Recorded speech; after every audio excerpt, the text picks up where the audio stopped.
Hey everyone, welcome back to another error video. In this video we are going to fix Steam with no internet connection error or e20 error. If you are facing this type error, then watch the video till the end.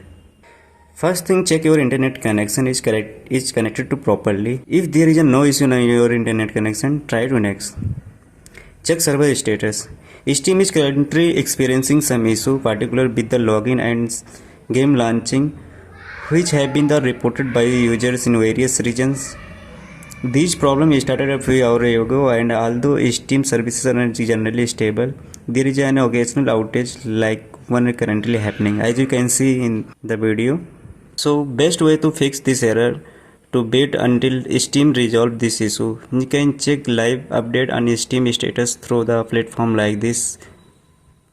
You can also try some basic solutions. Restart your Steam. Close Steam completely. Right click on the Steam icon in the system tray and select exit. Open Steam again and try to update and install the game. Verify the game files. Go to your Steam library. Right click on the game that is causing the issue. Select properties. Go to the install files tab.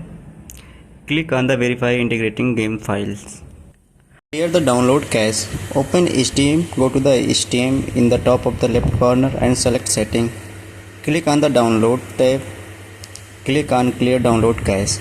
Restart your machine. Try again. Update Steam clients. Make sure your Steam client is up to date. Go to the Steam in the top of the left corner and select check the Steam client updates. Run Steam as administrator. Close the Steam. Right click on the Steam shortcut on your desktop or start menu. Select run as administrator. Try updating or installing the game again.